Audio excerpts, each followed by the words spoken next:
평안하셨습니까? 네. 주일 예배 후에 요즘 그 구약 성경 개관을 하는데 지난주에 우리가 창세기가 끝났습니다. 시작한 지 좀 됐지만 조금 이렇게 미뤄져가지고 지난주에 창세기가 끝났는데 성경 공부에 참석 안 하신 분들도 있기 때문에 간단하게 한번, 그리고 제가 시간이 부족해서 중요한 포인트를 또 이렇게 타치하지 못한 부분도 있어요. 그래서 살짝 한번 정리를 하겠습니다. 그리고 오늘 말씀에 이 본문이 창세기 전체를 이렇게 정리하는 부분이기 때문에 다시 한번 이렇게 살짝 살펴보겠습니다. 창세기는 50장까지 있는데 1장부터 11장까지와 12장부터 50장까지 크게 둘로 대별할 수 있습니다.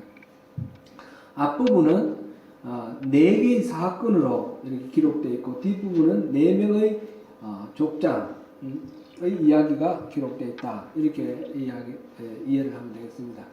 창세기 앞부분에는 세상의 기원이 언급되어 있습니다. 우주의 기원, 땅과 또 만물들의 기원, 그리고 무엇보다도 특별히 우리 인간의 기원이 거기에 담겨 있습니다.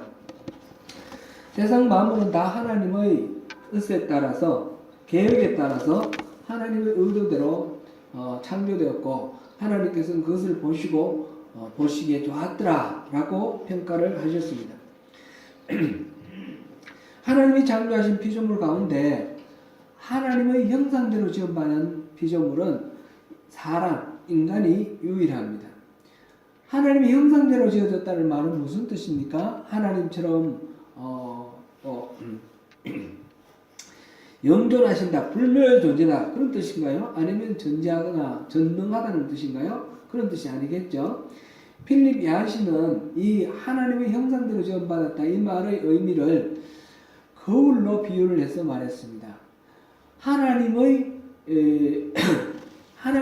우리 사람을 보면 하나님 자신을 연상하게 하는 그런 것이 드러난다, 이렇게 표현을 했습니다. 하나님이 지으신 인간은 하나님이 지으신 그 에덴 동산에서 서로 사랑하면서 살았습니다. 이것이 가정의 시작이었고, 그리고 하나님을 만나 친밀하게 교제하면서 예배하였습니다. 그래서 에덴 동산에서 그 사람은 교회의 시작이었습니다. 하나님께서 주신 이 땅을 하나님의 명령대로 다스렸습니다. 신성한 노동의 시작입니다.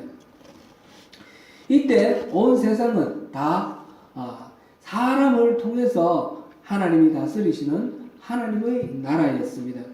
이렇게 창조되어 하나님으로부터 무한한 복을 받았던 이 인간은 거기에 만족하지 않고 하나님하고 같아지려고 선악을 알게 하는 나무의 실과를 따먹었습니다.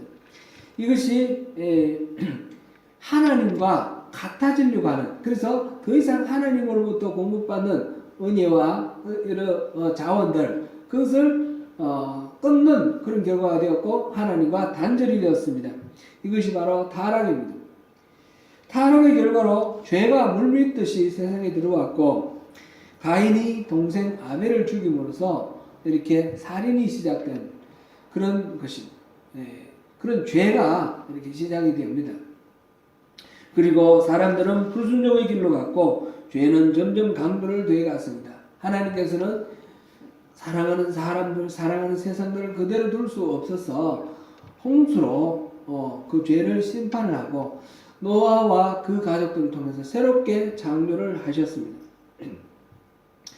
노아의 가족만 방주 안에서 구원을 받았고 하나님은 아담을 창조하셨을 때 주셨던 그 복을 노아에게도 주셨습니다. 노아의 자손들도 세대를 내려갈수록 다시 그 타락의 길로 갔습니다. 하나님은 사람들이 힘을 모아서 바벨탑을 쌓고 하나님께로 올라가려는 그 반역을 좌시하지 아니하시고 오늘을 혼잡케 해서 사람들이 서로 도와서 일하지 못하도록 흩어버렸습니다. 다만 대홍수 때처럼 그렇게 사람으로 인해서 모든 피조물이 이렇게 저주받고 멸망당하는 그런 일은 하지 아니하셨습니다. 이것이 창세기 1장에서 11장까지 나오는 네 가지 사건, 창조와 타락과 그리고 홍수 그리고 바벨탑 사건, 이 네 가지 사건입니다. 12장부터 50장까지는 4명의 인물들을 중심으로 이야기가 전개됩니다. 하나님께서 잃어버린 하나님의 나라를 회복하시기 위해서 맨 처음 하신 일이 아브라함을 부르신 일입니다. 하나님은 아브라함을 부르시고 네 가지를 언약하셨습니다. 첫째는 새로운 땅을 주시겠다. 둘째는 자손을 번성하게 하겠다. 세 번째는 큰 나라를 이루어 주겠다. 네 번째는 복을 주겠다. 세상의 복의 근원, 복의 통로, 복덩어리가 되게 하겠다. 이렇게 말씀하셨습니다. 아브라함은 여러 가지 어려운 상황 속에서도 하나님의 이 언약을 믿고 의지하며 살았습니다. 하나님의 약속에 따라서 100살에 얻은 이삭을 하나님의 말씀대로 번제로 올려드리는 정도에까지 드리려고 하는 그런 정도에까지 하나님께 순종하였고 하나님은 그를 기뻐하셨습니다. 아브라함이 보면 헤브론에서 사라의 장지를 굳이 그 헤브론 사람 해족속 그 사람들에게 돈을 주고 샀습니다. 그리고 늦게 얻은 아들 이삭의 아내를 그 가나안 땅에 있는 여인 중에서 취하지 아니하고 굳이 자기 형제에 있는 그 하란 땅, 바단 하란 땅에 나홀의 집에 보내서 그 이삭의 신부를 데려오게 했습니다. 이러한 것들 막벨라굴을 굳이 살려고 하거나 아들 이삭의 아내를 굳이 동족에게서 데리고 온 것은 다 하나님의 그 약속, 땅을 주시겠다, 그리고 자손을 번성케 하겠다. 이 가나안 땅은 죄로 가득한 땅이기 때문에 하나님의 약속을 계승하려고 하는 그러한 아브라함의 믿음의 표현입니다. 이삭도 하나님의 그 언약을 성실하게 계승한 사람입니다. 가뭄이 들어 애굽으로 내려가려 할 때 하나님께서 가지 말라 하시니까 그 가나안 땅에 머물렀습니다. 가나안 땅에 먼저 살고 있던 원주민들이 끊임없이 우물을 파면 빼앗고 그들을 핍박했지만 그 가나안 땅을 벗어나지 아니하고 그곳에 있었습니다. 이유는 이 땅을 하나님이 주신다고 약속하셨기 때문에 그렇습니다. 늙은 이삭이 하나님의 언약을 잊고 실수를 할 뻔했습니다. 그것은 어머니 태중에서 있을 때부터 에스와 야곱 쌍둥이 있는 중에 야곱을 통해서 언약을 계승하겠다고 하나님이 말씀하셨는데 겉으로 보기에 더욱 남자답고 씩씩해 보이고 용감해 보이는 이 에스의 마음이 빼앗겨서 에스를 장자로 삼으려고 했습니다. 야곱은 이름이 발뒤꿈치를 잡는 자 또는 속이는 자라는 그런 뜻입니다. 무엇이 귀한지 무엇이 귀하지 않은지 분별할 줄 모르는 그 쌍둥이 형 에스로부터 장자권을 팥죽 한 그릇에 샀습니다. 그리고 어머니와 공모를 해서 그 아버지를 속이고 장자에게 주는 그 축복을 훔쳤습니다. 자신이 저지른 속임수에 대한 값은 나중에 바다나란 자기 외삼촌 집에 갔을 때에 끊임없이 속이는 그런 그 외삼촌 라반에게 다 그 값을 치렀다 이렇게 말할 수도 있습니다. 그러나 야곱은 하나님의 언약을 계승해서 하나님의 큰 은혜를 입었습니다. 형 에스를 피신해서 도망갈 때 베델에서 하나님을 만났습니다. 다시 돌아올 때 야복강에서 하나님과 씨름하면서 결국 이스라엘 하나님을 이긴 자라는 그런 이름으로 자기 이름을 바꾸게 됩니다. 야곱의 아들은 12이 있었는데 그 야곱이 가장 총애했던 아들은 11번째 아들인 요셉이었습니다. 창세기는 요셉의 이야기를 가장 길게 기록하고 있습니다. 요셉은 아브라함, 이삭, 야곱과 같은 족장은 아니었습니다. 그러나 이집트에서 정리를 하면서 가뭄을 피해 피난온 온 가족들을 다 살리는 그런 귀한 역할을 했기 때문에 족장과 같이 취급을 하였습니다. 요셉은 아버지의 각별한 사랑을 받았지만 형들의 시기와 미움을 받았습니다. 형들은 그를 죽이려다가 노예 상인에게 팔아버렸습니다. 그 요셉은 이집트의 왕 바로의 친위대장 보디발의 가정총무가 되었다가 그를 유혹하는 보디발의 아내를 거절한 대가로 억울하게 감옥에 갇혔습니다. 그 감옥에서 왕의 두 신하를 만나서 그들의 꿈을 해몽해주고 그것이 계기가 되어서 왕의 꿈을 해몽하면서 이집트의 그 위기를 구해내는 그런 총리가 되었습니다. 그때 양식을 구하러 온 형들을 만나게 되었고 그들을 시험하는 과정을 거쳐서 나중에 온 가족을 이집트로 불러 함께 살게 되었습니다. 야곱의 가족들과 자손들이 애굽에 머물러 있는 400년 동안 하나님은 후손을 번성해 주겠다는 그 약속을 이루시고 이행하시는 그런 인큐베이터로 이집트를 사용하셨습니다. 약속을 처음 받은 아브라함으로부터 이삭, 야곱, 요셉 네 인물이 창세기 12장부터 50장까지 기록된 하나님의 나라를 회복하기 위한 언약의 계승자들 이야기입니다. 창세기 이야기는 여러분들이 너무너무 잘 알고 있는 그런 내용인데 우리가 다시 한번 이렇게 그 이야기 흐름을 짚어보면서 여기서 오늘 우리가 주목하고 싶은 부분은 요셉 이야기입니다. 요셉의 형들은 가뭄으로 인해서 온 가족이 굶어 죽게 되었을 때 식량을 구하기 위해서 애굽에 갔습니다. 요셉은 자기 앞에 무릎을 꿇고 엎드려서 양식을 사게 해달라고 부탁 간청하는 그 사람들이 바로 자기의 형들인 줄 알았습니다. 그리고 어릴 때에 자기가 꾸었던 그 꿈이 생각이 났습니다. 요셉은 꿈의 사람이라고 하는데 꿈을 이루기 위해서 노력했던 사람이라고 그렇게 보면 잘못된 오해입니다.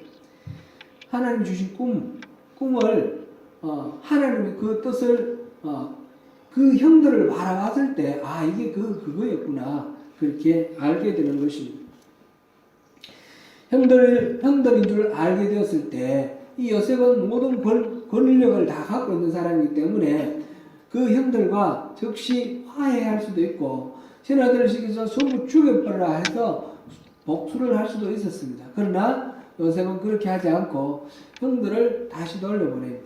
꿈이 두 개가 있었지 않습니까?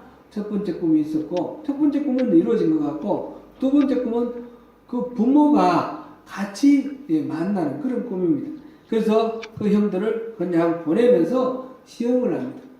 그 다음에 또 곡식을 구하려는 과정에서 형들이 진심으로 자기 동생 요셉을 팔아넘긴 것에 대해서 후회하고 회개하는 그런 마음을 갖고 있다는 것을 보고 자기 자신이 바로 그 요셉이라는 것을 밝히며 그 형들과 화해를 합니다. 애국 최고의 권력자가 된 이 요셉이 바로 눈앞에 있는 것을 바라봤을 때 형들은 이 요셉이 자기들에게 복수를 하지 않을까 두려움에 떨게 됩니다. 그래서 창세기 45장 4절부터 8절까지를 보겠습니다. 창세기 45장 4절부터 8절까지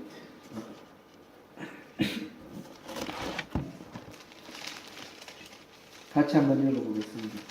시작. 요셉이 우리 성경을 찾아서 읽어보겠습니다.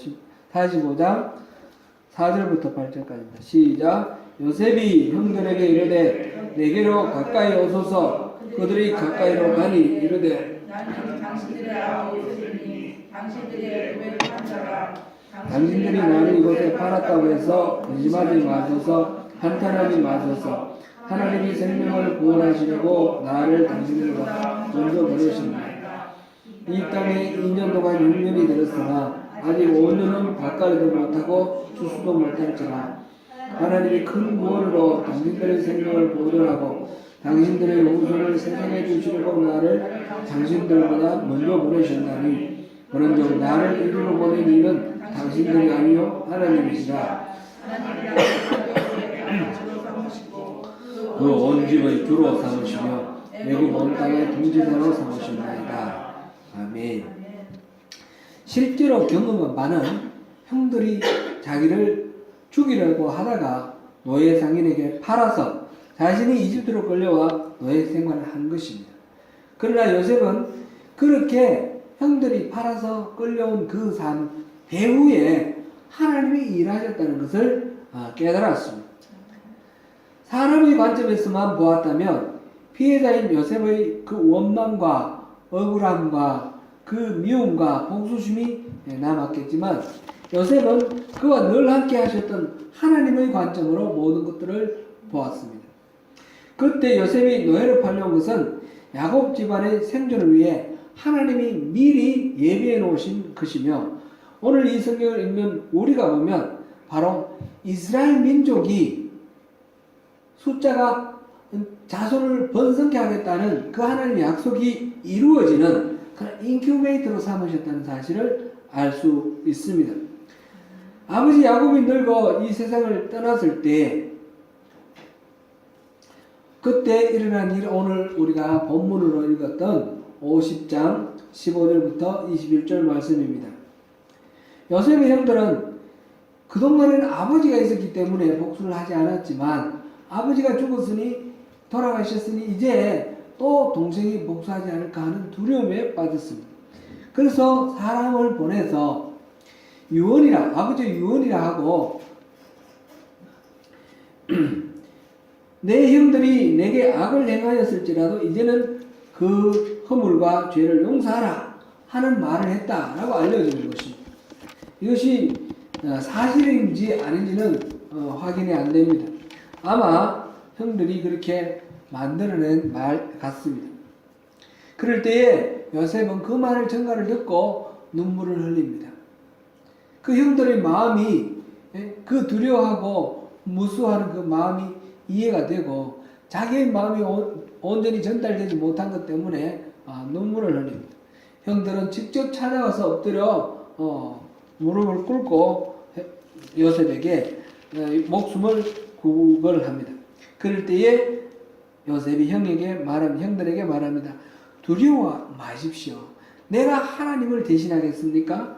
형님들은 나를 해하려 하였지만 하나님은 그것을 선으로 바꿔서 오늘과 같이 많은 백성들을 살리는 그런 일을 구원하게 하려고 그 일을 하셨습니다. 이렇게 복수하고 심판하는 그 일을 하지 않았습니다. 창세기에 등장하는 첫 번째 인물 아담과 하와는 선악을 알게 하는 나무의 실과를 따먹어서 그 선악과 곧 눈이 밝아져 하나님과 같아진다. 그 말, 선악의 기준이 더 이상 이제 하나님께 있지 않고 자기에게 있는, 그래서 자기가 심판자가 되려고 하는 그런 일을 했습니다. 그 창세기의 마지막 인물 이 요셉은 자기가 충분히 복수할 수도 있는 그런 상황이지만 그 배후에 일하신 하나님의 관점을 가지고 심판자가 되는 것을 스스로 내려놓았습니다. 요셉은 오늘날 심리학자들이 말하는 대로 따지면 역기능 가정의 피해자입니다. 아버지의 극심한 편애와 형들의 시기, 분노, 미움의 희생양이 되었습니다. 사실 따지고 보면 이 요셉만 그런 것이 아닙니다. 그 형들 전부 다가 그럴 뿐만 아니라 아버지 야곱도 그 아버지 이삭으로부터 편애를 당하면서 피해자였죠. 그리고 그 야곱의 네 부인 모두 다가 그 중에 라헬만 사랑을 받았고 레아나 실바나 또 빌하는 사랑을 받지 못하고 자녀를 낳은 그런 엄마들입니다. 그런 엄마들의 아들인 요셉의 형들도 다 말하자면 엮이는 가정의 피해자들입니다. 아버지로부터 부당하게 차별대우 당하고 요셉만 좋다 그러고 베냐민만 좋다 그러고 다 그 위의 자식들은 전부 남들처럼 그렇게 대우를 했습니다.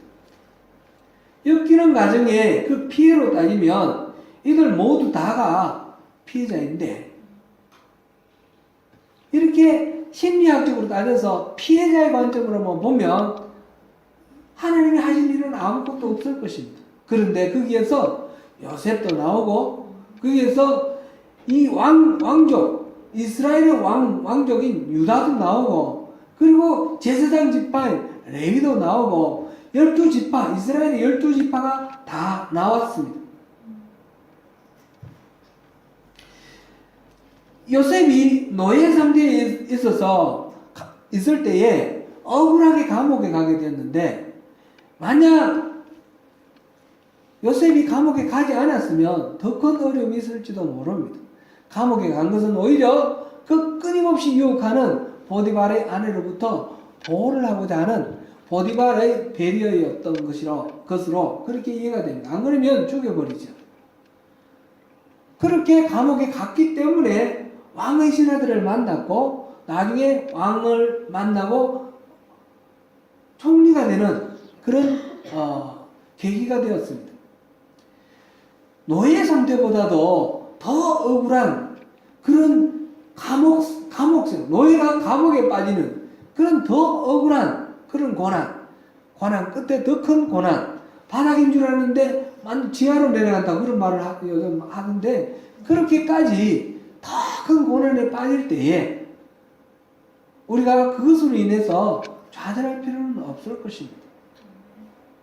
사람의 눈으로 봤을 때 이 사람 피해자의 관점으로 봤을 때는 억울함과 분노와 원망만 남겠지만 그 모든 일들을 행하시는 하나님의 관점에서 봤을 때 그것을 통해서 하나님이 하시려고 하시는 다른 계획이 예비되어 있을 수 있는 것입니다. 우리는 바로 하나님이 내게 주어진 이 일들을 이 고난을 통해서 무슨 일을 하실 것인가 그것을 살펴봐야 되겠습니다. 사랑하는 성도 여러분, 여러분들의 삶에는 어떤 어려움이 있습니까? 모든 것들이 형통하십니까? 힘든 일이 있으십니까? 억울한 일이 있으십니까? 하나님이 뭔가 응답을 해주셔야 될 것 같은데 응답해 주지 않는 그런 답답함이 있으십니까? 그럴 때 우리가 피해자의 시선이 아니라 하나님의 관점으로 하나님이 어떤 계획을 하실 것인가 하나님을 주목하는 그것이 필요합니다. 이것이 바로 믿음입니다. 히브리서 11장에는 이른바 믿음장이라 하는데 수많은 믿음의 선진들이 소개되고 있습니다. 아벨이 더 나은 제사를 드린 것은 믿음 때문이라고 그랬고 에녹이 죽음을 보지 않고 하나님께로 간 것이 모두 믿음 덕분이라고 했습니다. 노아가 마른 땅에 방주를 만든 것도 믿음 때문이라고 했습니다. 사람들이 산에다가 방주를 만드는데 얼마나 조롱하고 그것이 무려 120년이나 걸렸다고 하는데 얼마나 많이 바보 취급하면서 비난을 했겠습니까? 사람들의 관점에서 나름대로 타당성이 있었지만 노아는 사람들이 말하는 그 합리적인 근거를 보지 않고 하나님의 말씀, 하나님의 약속의 말씀을 듣고 거기에 순종했습니다. 믿음은 하나님을 신뢰하고 자기의 인생을 거는 것입니다. 아브라함도 우리가 본 것처럼 그렇게 하나님의 말씀에 전적으로 신뢰하였습니다. 모세 또한 애굽의 왕조로서 부귀를 누리기보다는 하나님의 백성과 함께 고난받기를 선택하였고 왕이 노할 것을 무서워하지 않고 백성들을 이끌고 홍해를 건넜습니다. 다 하나님을 신뢰하는 믿음 덕분이라 할 수 있겠습니다. 그 밖에 기생 라합이나 사무엘, 선지자 이루 말할 수 없는 많은 사례가 있다라고 히브리서 기자는 말하고 있습니다. 근데 그 믿음이 무엇인가를 히브리서 기자는 11장 1절에서 이렇게 정리하고 있습니다. 11장 1절 같이 보겠습니다. 시작. 믿음은 바라는 것들의 실상이요 보지 못하는 것들의 증거니. 아멘. 바라는 것들이 실상이라는 말은 무슨 뜻입니까? 내가 상상하고 원하고 기대하는 것을 강력히 바라고 기도하면 그것이 반드시 이루어진다, 그런 뜻입니까? 그런 뜻은 아닙니다. 그것은 자기 확신이고 자기 신념이며 최면입니다. 내가 원하고 내가 바라는 것은 나로부터 온 것입니다. 이것은 성경이 말하는 믿음이 아닙니다. 그것이 아니라 하나님을 신뢰함으로 인해서 하나님이 말씀하신 말을 내가 바라고 소원하는 것입니다. 다시 말씀드리면 성경의 기초에서 하나님께서 말씀하신 약속을 주신 것, 예수 그리스도께서 허락하신 것, 그것을 바라고 바라는 것입니다. 그래서 우리는 신앙을 가지게 되면 이제는 더 이상 옛날 사람과 다른 딴 사람이 된다 그랬습니다. 더 이상 과거에 추구했던 헛된 것들을 추구하지 않습니다. 세상의 부와 성공에 매달리지 않고 참된 가치를 추구를 합니다. 먼저 그의 나라와 의를 구하라 하신 주님의 말씀대로 주님의 나라와 주님의 의를 구하는 그런 가치관의 변화가 있어요. 그럴 때에 우리는 이전 것은 지나갔으니 보라 새 것이 되었도다. 완전히 새로운 피조물로서 새로운 존재로, 딴 존재로 생각하는 것도 다르고 바라는 것도 다르고 행하는 행동도 다른 그런 사람들이 되는 것입니다. 때로는 이 바라는 것들이 실상으로 나타나게 될 때에 많은 시간이 요구될 수도 있습니다. 그러나 하나님이 약속하는 것이라면 반드시 이루어지는 것이기 때문에 우리는 그 시간의 길이와 상관없이 하나님을 신뢰하면서 기다려야 할 것입니다. 보지 못하는 것들의 증거라는 말은 또 무슨 말씀입니까? 이것도 결국 본질적으로는 같은 말입니다. 이것도 눈에 보이지 않지만 하나님이 약속하신 것을 말합니다. 우리가 수평선을 볼 때 그냥 눈을 보면 안 보이는데 망원경으로 보면 그게 배가 떠다니는 것이 보일 수도 있고 섬이 보일 수도 있습니다.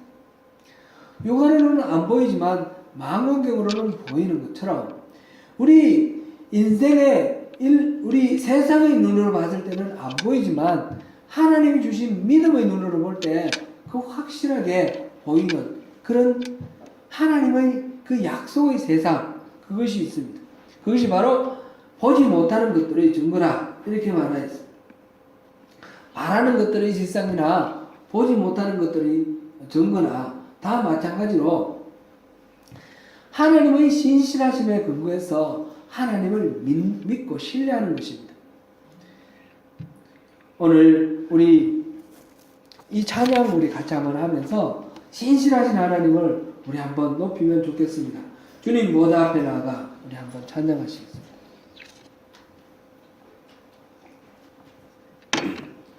주님 보좌 앞에 나아가 참된 안식과 기쁨 나 누리겠네. 경배하며 주의 얼굴 구할 때 신실하신 주님 찬양해. 기도 들으시는 하나님 폭풍 속의 내 등불 내 노래시라. 주의 날개 아래서 내 맘 쉬리니. 신실하신 주님 찬양해. 평화 내려주신 하나님 나로 고통받는 자를 위로하게 하소서. 나의 평생에 주의 사랑을 전하리. 신실하신 주님 찬양해. 신실하신 주님 찬양해.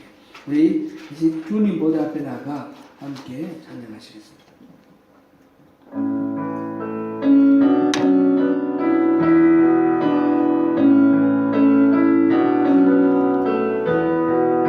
주님 보좌 앞에 나가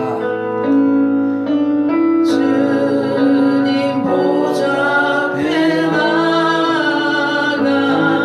참된 안식과 기쁨 나 누리겠네. 경배하며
사람과 전혀 다른 딴 사람이 된다는 것입니다. 딴 사람이 되되 어떻게 딴 사람이 되는가? 하나님을 전적으로 신뢰하는 그런 사람이 된다는 것입니다. 겉으로 아무리 절망적으로 보이고 아프더라도 신실하신 하나님을 신뢰하고 하나님의 관점에서 하나님의 의도를 발견하려 한다면 우리의 지각을 뛰어넘으시는 하나님의 은혜를 우리가 경험하게 될 것입니다. 하나님을 신뢰하는 믿음으로 승리하시는 저와 여러분이 되시기를 축원합니다.